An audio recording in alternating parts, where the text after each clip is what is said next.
It's dreary and miserable throughout much of the Midwest, but we've got football to perk up our spirits. That's the good news. At Paul Brown Stadium, that's where we're at here in Cincinnati. The scene a few moments ago, here it is. It's unlike any other in sport as both teams made their way out of the tunnel. These folks are fired up as their guys are ready to do battle between the New York Jets and the Cincinnati Bengals.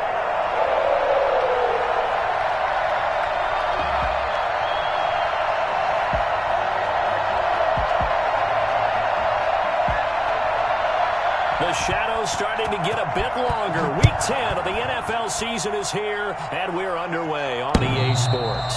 And this will not be returnable. It's out of the back of the end zone for a touchback.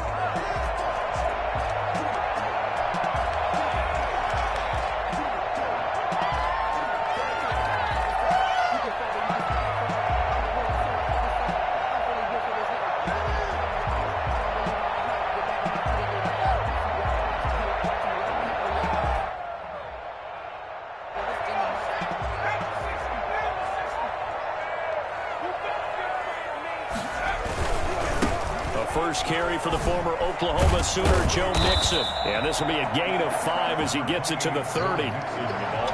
Decided to hand it off that time on the run-pass option. Appeared to be an easy decision. Just gave it inside. Nice steady gain.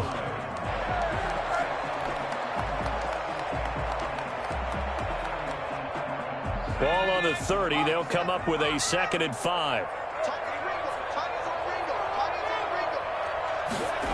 They'll try the sweep. It's Lockett with it. 6 yards the pickup, and that's a first down.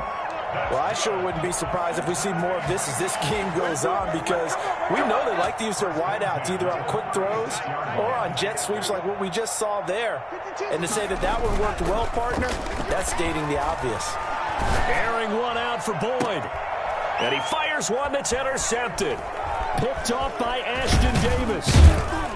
And he'll take it across midfield and down to the 48-yard line. Well, it's no secret he's had trouble this year with interceptions, and this is a bad start for him. First drive, throwing another pick. No matter who's broadcasting his game, that's how the conversation begins. Throwing too many interceptions, can he take care of the football?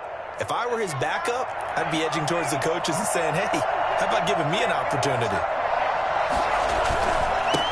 First rep of the game for Josh Jacobs.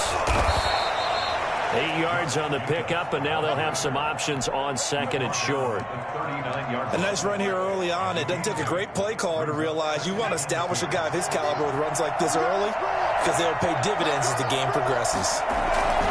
On 2nd down now, it's Jacobs. And he's stopped after a gain of 1. Not enough. Still a yard to go on 3rd down. And the big fella stuffed that one up in a big way.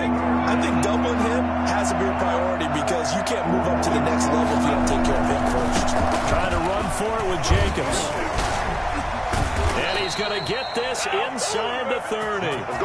Relatively small sample size, but that's his longest run of the first quarter. Bounced it out to the outside to make it successful. And to get there, you actually need some help. It's not just your pure speed getting to the corner, making sure that the blocking is taken care of inside so the pursuit doesn't get you.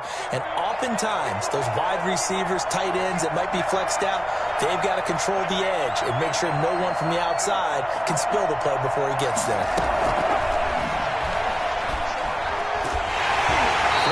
First down, but this one winds up to be incomplete. Certainly appeared to take away his first read, and by the time he tried to look elsewhere and find an open target, the coverage was too good. That one falls incomplete. So now they'll come up on 2nd and 10, once again from the 28. Here's a play fake as they set up to throw. And a quick throw here, that's complete. And inside the 20 before he's brought down. 12 yards there and a first down. And what a nice example there of a tight end doing exactly what he needs to do. How about how he worked his way to the outside, made sure he secured the catch, and then anything after that, we count that as a bonus, and indeed, he gets enough for the first down.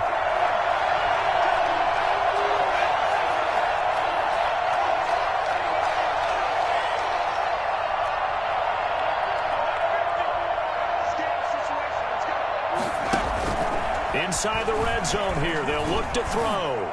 Flushed out right. And he was hit as he threw it there, and it forces it incomplete. I think he had to unload that one before he wanted to. He was right up in his grill. I think he was a dentist there without a license, don't you? Just not enough time for the play to develop. Just lucky it wasn't a fumble, really.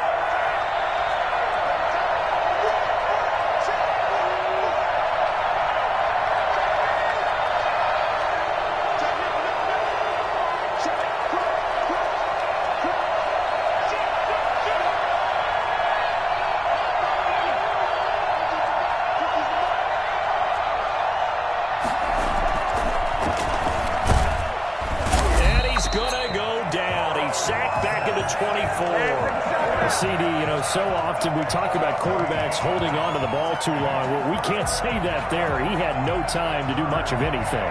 And it appears that this was just a letdown from the offensive line, but they do have a tough job because if you're a big tackle out there on the perimeter, sometimes you don't have the agility to keep up with the defensive end. Was looking to wreak havoc in the backfield, and he got there and put his man on the ground. He's got Evans, and here he'll get it down. 17 on that one, but they're still a bit short here for fourth. And that big gain may just change the thought process here on fourth down. I think in the red zone, they might now consider going for it on fourth down. And no move to get the offense off the field. They'll stay put on 4th and 1.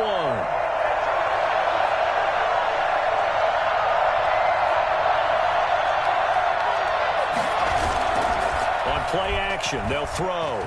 They'll roll him out right. This is caught. He didn't get the touchdown, but he did get the first down as he's tackled at the 1. Well, we kind of looked at each other as they decided to go for it, but in the end, great execution, a 6-yard gain, and it all works out. They'll run it with Jacobs, and he's going to take it in for a Jets touchdown. Josh Jacobs, his 6th touchdown of the season, and the Jets have taken a first-quarter lead. A strong, determined run there, Charles, to get in for 6 points. This is why it's such a team game, isn't it? And I know it sounds really generic, and it sounds almost trite, but the blocks were made up front, offensive line, collective victory at the line of scrimmage and downfield. And how about the finish to the run all the way into the end zone? Let's go. At their own 25-yard line.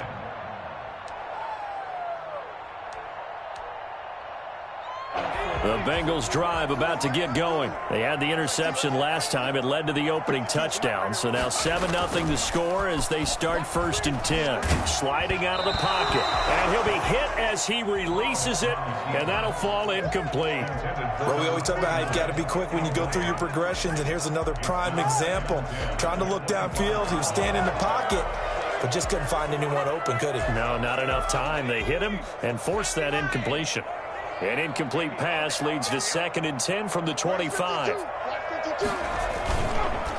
Burrow going to give this to Mixon. And up to the 35 before they're able to knock him down. It's a first down on a gain of 10.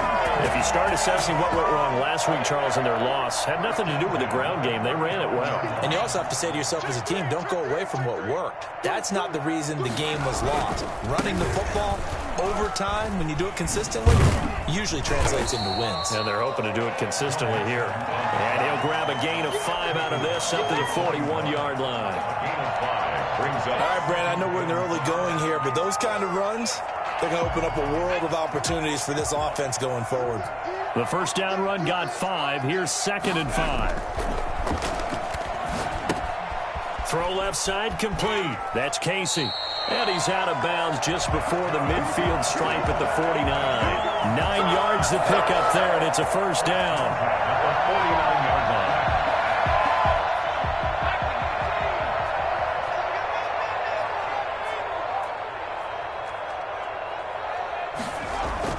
On 1st and 10, Joe Burrow.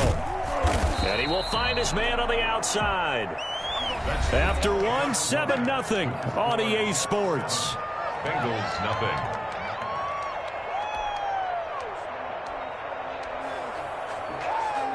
Second and 5 after the 5-yard completion on first down. They go back. be stopped well behind the line of scrimmage, and that's pretty much going to wipe out their gain from first down. That's going to go down as a loss of 5, and it brings up third down.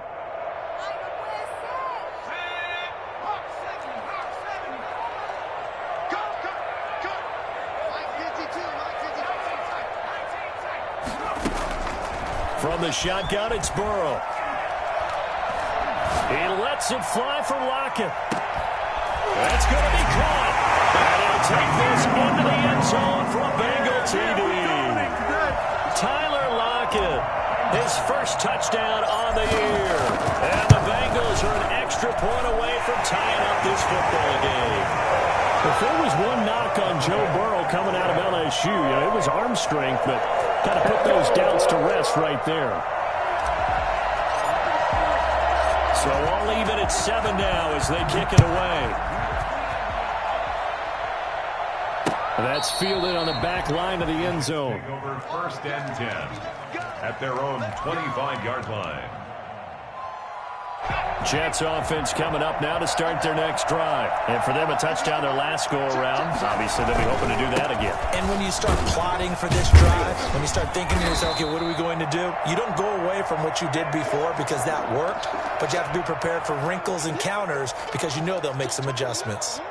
They'd love to just strike back with a touchdown right here, and if it's a long play, so be it. But the main goal, get a couple of first downs, run some plays, run some clock, allow their defense to get a chance to catch their breath, settle down, and relax a little bit after they just gave up a score. Here's 2nd and 8. And he's got his man in stride, complete. He'll have a first down past the 40. And finally, down at the 41-yard line. Give him 14 on that one and a first down. Catch number 100 for his career right there, and it's good enough to keep the chains moving. Here's Jacobs on 1st and 10. Just a yard on the pickup there, and it'll bring up a 2nd and 9. And not much on that run, Charles. No, that's exactly the way to execute a run blitz there. They guessed correctly that they would move the ball on the ground, honed in on it, and stopped them. Mark that down for a win in the defense's column. Here's 2nd and 9, just a yard on that last run.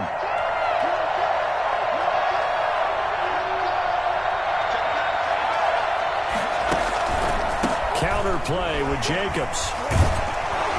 And he's going to bowl his way forward to the 48. Give him 6 yards on the carry. It's going to be 3rd and 3 now. That was a really nice job by them picking up the run blitz and detecting it and blocking it and turning it into a nice run. And a lot of times you think if you blitz a running play, you're going to smother it.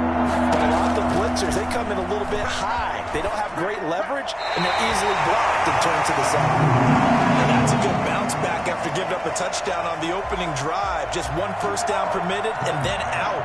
Obviously no loss of confidence with that defense, and now they get to turn it back to their offense. He was only asked to punt once in the victory last week as he sends this one away. And this is going to hit the goal line and continue on into the end zone for a touchback.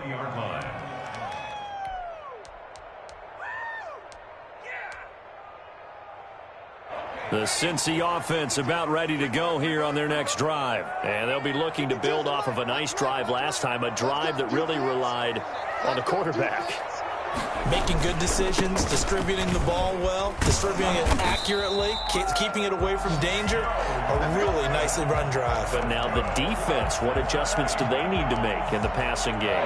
Pass rush, pass rush, pass rush. Whether it's the guys up front or maybe you bring additional guys, but you've got to disrupt the timing of them throwing the football. We'll see if they can disrupt it here. And he'll be tackled just past the 35 at the 36. It's a 6-yard gain on the ground, and that'll make it 2nd and 4. Well, I think after that run, the defense gets back in the huddle and looking at each other and maybe starting to question their confidence a bit. They gave up a significant run, 6 yards, and now you're saying to yourself, how do we stop them, and do I have enough confidence to make a play? Pass incomplete. Quarterbacks work all the time on manipulating a defense with their eyes and their head movement. In this case, he just stared the receiver down. That allowed for excellent coverage, able to knock that one away.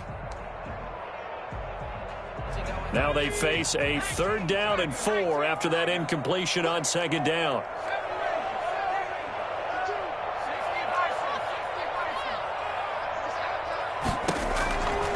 Out of the gun, it's Burrow.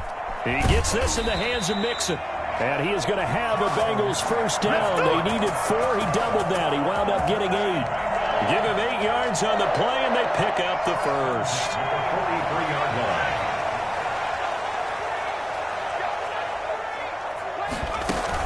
Oh, they go with a tight end carry. And he'll take it across midfield down into Jet territory. 7 yards on the pickup there, and it'll leave him with a 2nd and 3. Well, no matter how they phrase it,